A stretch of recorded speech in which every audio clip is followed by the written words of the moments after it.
Perkenalkan, nama saya Margareta Sarpika, NIM 19104168885, kelas A2 Manajemen Pagi, mata kuliah Perilaku Organisasi, dosen Adi Mursalin SEMM. Baiklah, di sini saya akan membaca ringkasan bab 9 mengenai konflik dan negosiasi. Yang pertama, pendahuluan. Konflik muncul disebabkan karena adanya perbedaan persepsi antar karyawan yang dilatar belakangi oleh perbedaan pandangan atau kepentingan. Konflik akan selalu muncul dalam organisasi.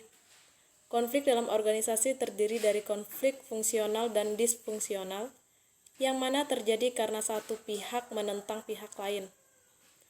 Konflik dapat menimbulkan konsekuensi positif maupun negatif. Konflik yang berlarut-larut dapat menyebabkan dampak negatif terhadap organisasi. Oleh karena itu, konflik yang muncul dalam organisasi hendaknya mendapat perhatian agar tidak mengganggu produktivitas perusahaan. Salah satu cara yang digunakan untuk menghadapi konflik adalah dengan melakukan manajemen konflik. Negosiasi merupakan pendekatan yang dilakukan untuk mengelola konflik antar pribadi, kelompok, dan organisasi. Negosiasi diartikan sebagai pertemuan antara kedua pihak atau lebih yang memiliki konflik dan berusaha untuk mencari penyelesaiannya.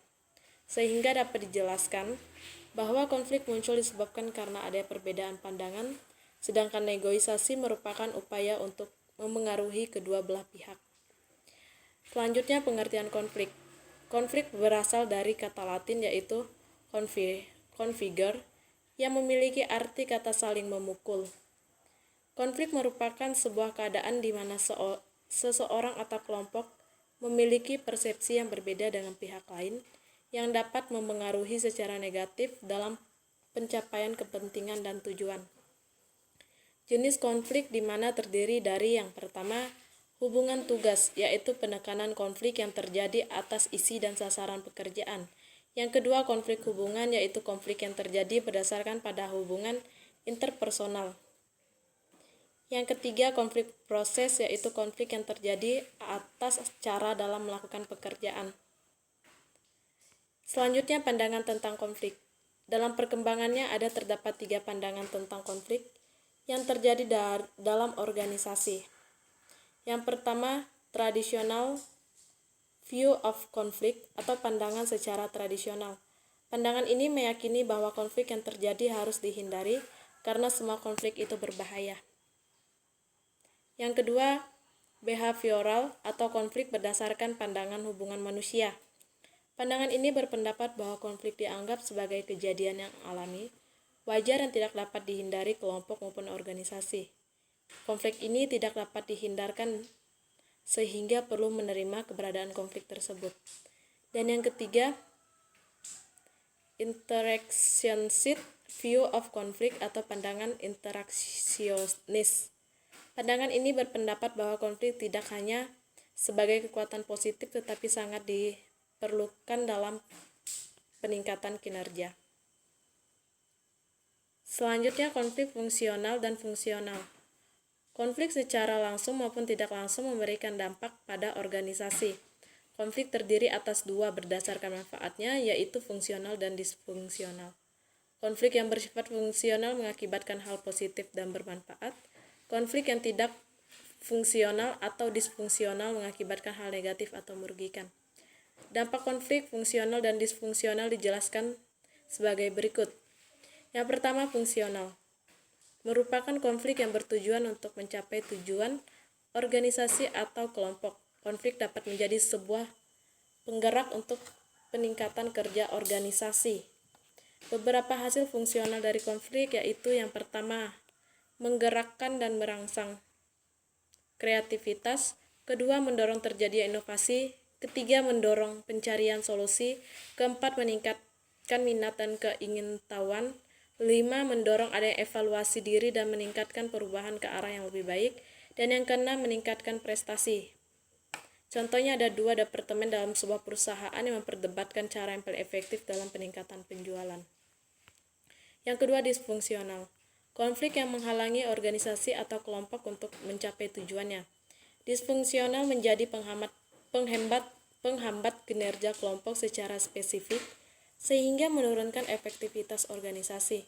Konflik yang menguntungkan dapat berubah menjadi konflik yang berbahaya.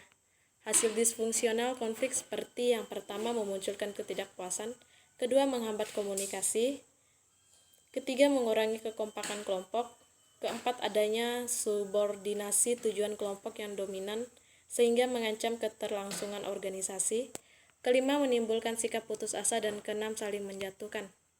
Selanjutnya proses konflik.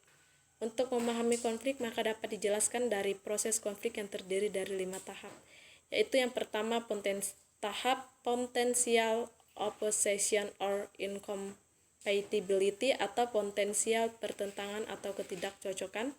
Kedua, cognition and personalization atau kognisi dan personalisasi. Ketiga, intention atau maksud. Keempat, behavior atau perilaku. Dan kelima, outcomes atau hasil. Selanjutnya, jenis konflik dalam organisasi. Konflik organisasi terjadi di beberapa tingkatan dan muncul dalam bentuk yang berbeda. Berbagai tingkatan dan jenis konflik seringkali memiliki sumber daya akar yang berbeda. Memahami tingkat dan jenis konflik yang dapat membantu seseorang mendiagnosis konflik dan mengelola konflik secara efektif. Yang pertama, konflik interpersonal. Yang kedua, konflik antar personal. Dan yang ketiga, konflik antar kelompok. Keempat, konflik intraorganisasi. Dan kelima, konflik antar organisasi. Selanjutnya, pengertian negosiasi. Negosiasi diartikan sebagai suatu proses yang dalamnya terdapat kesepakatan antara dua belah pihak atau lebih dalam pertukaran barang atau jasa sehingga menghasilkan kesepakatan kerjasama.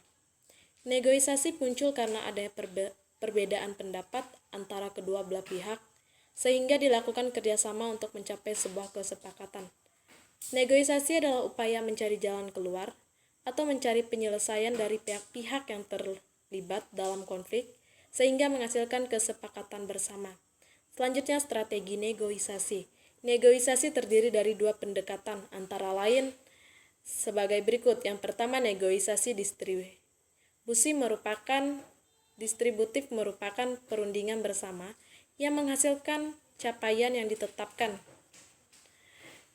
Kedua, negosiasi integratif merupakan perundingan yang menghasilkan pemecahan bersama yang saling menguntungkan, yang mana kedua belah pihak merasa puas atas hasil negosiasi.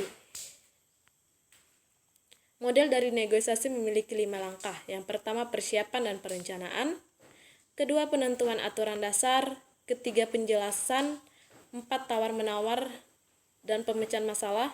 Dan kelima, penutupan dan pelaksanaan. Selanjutnya, perbedaan individu dalam negosiasi. Dalam negosiasi perlunya sikap dan suasana positif yang mendukung sehingga menghasilkan kondisi yang baik. Ada beberapa sifat yang memengaruhi hasil negosiasi seperti sifat kepribadian, perbedaan gender, perbedaan kultur. Perbedaan sifat tersebut dijelaskan sebagai berikut. Yang pertama, kepribadian. Dalam negosiasi, sifat seseorang dalam negosiasi akan berpengaruh terhadap hasil dari negosiasi tersebut, seperti sikap introvert sehingga seringkali gagal dibandingkan dengan sikap yang introvert. Sikap yang menyenangkan dan suasana hati dapat memengaruhi proses negosiasi. Kedua, perbedaan gender. Sikap dalam bernegosiasi dapat dipengaruhi oleh perbedaan jenis kelamin. Dan ketiga, perbedaan budaya gaya dalam bernegosiasi dipengaruhi oleh budaya dan kultur. Perbedaan budaya dianggap memengaruhi jumlah dan tipe persiapan negosiasi, teknik yang digunakan, dan kapan negosiasi itu akan dilakukan. Selanjutnya, negosiasi menggunakan pihak ketiga. Terdapat 3 peranan dari pihak ketiga. Yang pertama, mediator atau penengah. Kedua, arbitrator atau wasit. Ketiga, konsiliator atau perujuk. Dan keempat, konsultasi. Sekian ringkasan dari saya ucapkan terima kasih.